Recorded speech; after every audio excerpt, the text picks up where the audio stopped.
美国作为世界上唯一的超级大国，为了维护自身的霸主地位，对世界排名第2的国家有一种天然的敌视。在过去的100年间，美国就曾经连续干掉了4个世界老二，而且是悄无声息的、致命的暗中打击。21世纪以来，作为美国前国务卿的基辛格还时不时提醒美国必须依然警惕老二的威胁。当然，这个老二就是如今日益强盛的中国。虽然美国干掉了前面4个世界老二，但是这第5个老二却和前面的国家不一样，让基辛格等美国战略家有些头痛。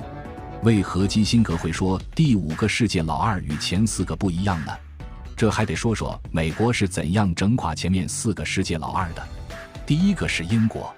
英国曾自称为日不落帝国，它为啥这样狂呢？因为在一战结束后，英国的领土达到3300多万平方公里，是现在俄罗斯的2倍啊，能不狂吗？而现在的美国在18世纪还是英国的殖民地。虽然说风水轮转，但英国从一个庞然大物沦落到一个仅仅只有20多万平方公里的一个岛国，的确让人匪夷所思。这一点只怕要归功于他的盟友美国。难怪美国人说，当美国的敌人比当美国的朋友好，因为当敌人只是危险，当朋友可能要命。既然美国在18世纪还是殖民地，它是怎样成为一个国家的呢？1773年的一天，北美洲的青年把英国公司的茶叶倒入了大洋之中，向英国展示要独立的决心，由此拉开了美国独立的序幕。3年后，美国宣告独立。美国独立后，一开始英国并不承认，但抵不住以法国为首的国家对美国的支持，最后英国只好承认美国独立。随后的100年时间里，美国在北美洲是励精图治，悄悄发展。到1890年的时候，美国的经济规模已超过英国，成了世界第1。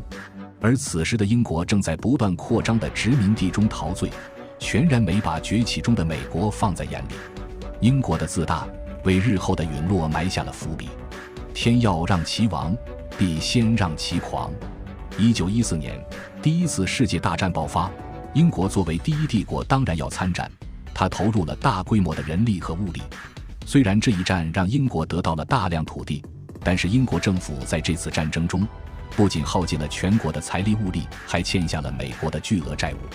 而美国作为一战的参与国，却在一战中赚了个盆满钵满。这主要是美国太聪明了，在一战前期，他甘为小弟，投入的兵力并不多，加上战场又在欧洲，美国本土未曾受到损害。美国此时做的主要事，就是趁机向参战双方售卖军火，从中获取暴利。最后，美国不仅占领了欧洲的军火市场，还让打仗的各方都欠了美国的钱，美国也因此成了最大的债权国。虽然说英国在一战中伤了一点元气，但毕竟国力强大，底子不薄，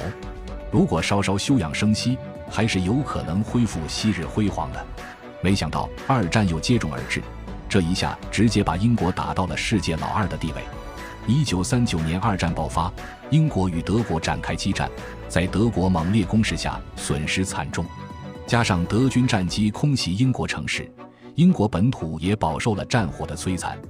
而美国一直在岸上观战，并没有准备出手，直到1941年日本偷袭了美国的珍珠港，才把美国拉下了水。二战结束后，由于美国是战胜国，本土又未被战争波及，所以不论从军事上还是经济上都俨然成为了世界第一强国。但面对昔日的领导英国，虽然已被打成了老二，但国土面积庞大，心中不免有所忌惮。为了防止英国再度崛起，美国就暗暗唆使英国的殖民地独立，先后就有印度尼西亚、菲律宾等宣布脱离英国独立。随后，美国主动提出向英国提供技术、贷款等，帮助英国恢复经济建设。此时的英国满目疮痍，急需要战后重建，只得忍气吞声与美国签订了不平等条约，将港口和军事基地等做抵押出让，然后放弃英镑国际通用货币地位，从此美元就替代英镑成了国际通用货币。好战必亡，一战二战的结果直接让英国将世界霸主的地位让给了美国，日不落帝国的太阳就此沉沦。英国对美国的威胁刚刚解除，另一个强大的对手紧挨着就出现了，它就是苏联。1922年，俄国10月革命爆发，由15个苏维埃共和国组成了联盟国家，也就是苏联。苏联成立后，在斯大林带领下，只用了20年时间，就成为了世界第2的经济强国。二战后，苏联就开始设想成为超级大国，虽然已经是世界老2了，但苏联的经济和军事实力还是比美国差了一大截。美国当然不会坐等苏联超越自己，于是美国将打击重心放到了苏联身上。美国是如何打击苏联老2的呢？美国先是挑动苏联周边的国家，与苏联争夺海域，让苏联自顾不暇。为了拖垮苏联经济，在50年代到60年代初期，美国提出了恐怖平衡的理论。什么是恐怖平衡呢？大概意思就是说，都有核武器，谁怕谁。在这个理论下，苏联为了与美国拥有对等的力量，就不得不加快核武器的研制。只此一招，美国就让苏联把经济重心都放在了军工产业上，而其他的产业没有钱和政策的支持，就发展不起来了。因此，苏联在产业布局上严重失衡。在60年代到80年代期间，美国画了一个星球大战的饼，苏联为了不被美国压倒，就不甘示弱地与美国展开了太空竞赛。竞赛的结果就是，苏联把国库大多资金都投入到了消耗大、收益低的航天事业上，对国内经济发展就心有余而力不足了。苏联就是这样在美国的忽悠下自废了经济。所以说，强大的对手不可怕，可怕的是看不清自己的情况，非要出头，这不就忽悠瘸了。由于苏联经济和技术都落后于美国，美国就对其进行封锁，不准其他国家将先进技术卖给苏联。苏联得不到先进的技术，就只能在武器装备上砸钱来维持武器装备上的优势。然后美国又利用媒体和金钱收买的公知，对苏联进行抹黑丑化，鼓吹西方民主制度的优越性，还制作各种影像制品、书籍等向苏联民众宣传西方民主。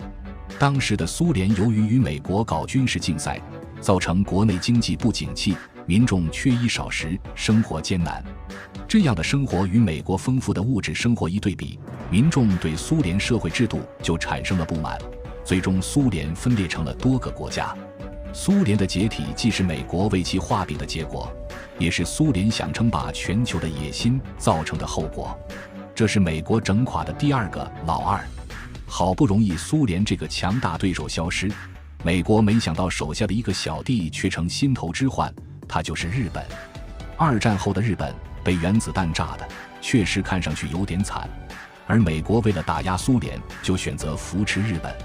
日本经济发展得很快，不仅是得力于美国帮助，还有他自己也很努力。在上世纪60、70年代的时候，日本经济就成了继苏联后的世界老2。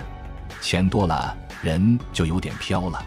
日本人就把超越美国当做了自己的目标。美国看到日本这个发展速度，也开始有了危机感，怕自己早晚要养出一条白眼狼来，就寻思必须得给日本一个教训，让他认清楚谁才是爸爸。20世纪80年代，日本在高科技产业上走在了世界前沿，特别是半导体技术，那是一枝独秀。美国想要打压日本半导体产业，又考虑到和日本是同盟国，不好意思明来，就想找个机会对日本高科技下手。而东芝公司就很来事，为了找钱，他偷偷向苏联售卖高科技的机床，让苏联核潜艇技术瞬间进步了一大截。美国知道后，趁机就对日本东芝展开制裁。美国对日本东芝制裁，直接让日本半导体技术从此风光不再。在金融方面，美国布局做空日本。1985年9月，美元开始贬值，日元同时大幅度升值，大量资本就涌进了日本，投资日本的股市和房市。日本股市和房市也就水涨船高，日本当时非常得意，觉得这钱赚的就像是大风刮来似的，太容易了，也喜欢上了这种感觉。同时，由于美元贬值，日本在美国的资产也跟着贬值，与美元挂钩的日本工业也受到冲击。在股市、房市的泡沫下，日本对外投资和制造业受到严重打击。这个时候，日本人有钱人太多，他们涌到美国去疯狂投资。美国就通过金融监管阻止日本人在美国投资，这样日本资本就只有重新回到日本国内。这个时候美国觉得可以收网了。1989年，美国与日本相继签署日美结构性障碍问题协议等一系列协议，从制度层面强行干涉日本的经济金融政策，要求日本对股市、房市规定进行彻底改革。日本这时才傻眼了，但是迫于美国的强大实力，日本只有按美国方案进行改革。泡沫经济被刺破，日本股市楼市断崖式大跌，日本被美国一巴掌打回了10年前。不能不说，拳头才是硬道理。日本吃了美国这么大的亏，还只有硬挺下去。弱国无外交，这也是我们要吸取的教训。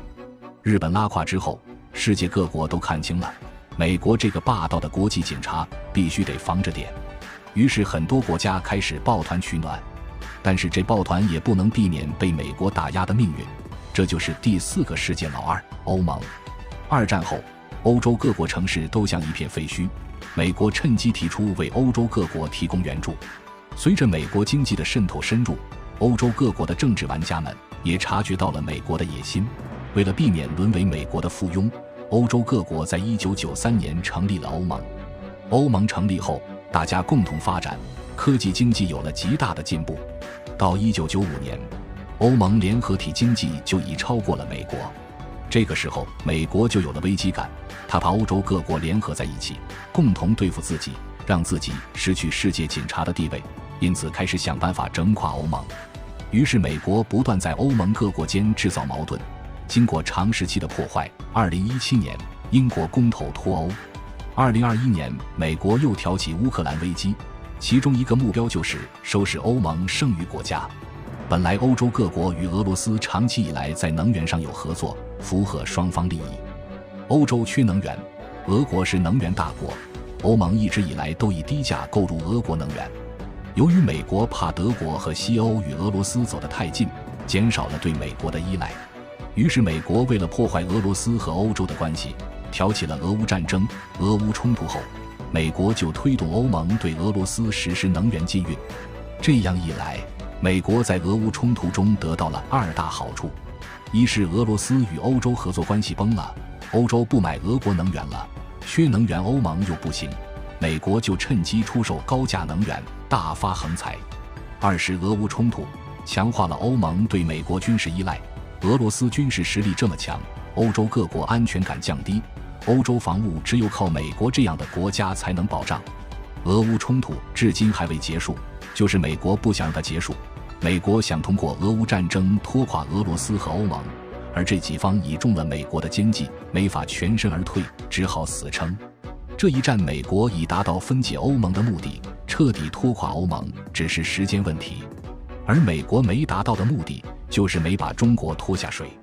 所以最近一系列针对中国的举措，让人感到了美国的焦虑。从2018年起，美国对中国部分商品追加25%的额外关税，中美之间正式交手。然而4年过去，中国经济并没有受到多大影响，反而是美国有点伤筋动骨。美国以前的种种手段，在中国面前通通失效，美国对中国真的已经很无奈了。为什么美国干掉前4个老二的手段，在中国面前失效呢？其实主要有几点：中国从来走的是和平崛起路线。与美国最大不同就是，美国靠牺牲其他国家获利，而中国发展是寻求共赢。因此在国际上中国有良好口碑，众多盟友。二是中国是一个独立的、有自己特色的社会主义国家，所以它不受任何国家的干扰，可以一门心思发展自己的经济。三是中国有全世界最大最齐全的工业体系，还拥有大片的土地和众多的人口，是勤快定，既可以让经济内循环，又可以让经济外循环。可以说美国之前从来没遇到过这样的对手，基辛格因此才会发出这种警告。那么中国真的可以高枕无忧吗？不能，美国势必会另想花招，我们不能掉以轻心。36省的简称省会：黑龙江省简称黑，省会哈尔滨；吉林省简称吉，省会长春；辽宁省简称辽，省会沈阳；河北省简称冀，省会石家庄；甘肃省简称甘，省会兰州；青海省，简称青，省会西宁；陕西省，简称陕，省会西安；河南省，简称豫，省会郑州；山东省，简称鲁，省会济南；山西省，简称晋，省会太原；安徽省，简称皖，省会合肥；湖北省，简称鄂，省会武汉；湖南省，简称湘，省会长沙；江苏省，简称苏，省会南京；四川省，简称川，省会成都；贵州省，简称黔，省会贵阳；云南省，简称滇，省会昆明；浙江省，简称浙，省会杭州；江西省，简称赣，省会南昌；广东省，简称粤，省会广州；福建省，简称闽，省会福州；台湾省，简称台，省会台北；海南省，简称琼，省会海口；新疆，简称新，省会乌鲁木齐；内蒙古，简称蒙，省会呼和浩特；宁夏，简称宁，省会银川；广西省，简称贵，省会南宁；西藏，简称藏，省会拉萨；北京市，简称京，省会北京；上海市，简称沪，省会上海；天津市，简称津，省会天津；重庆市，简称渝，省会重庆；香港，简称港，省会香港；澳门，简称澳，省会澳门。你们都是哪里的呢？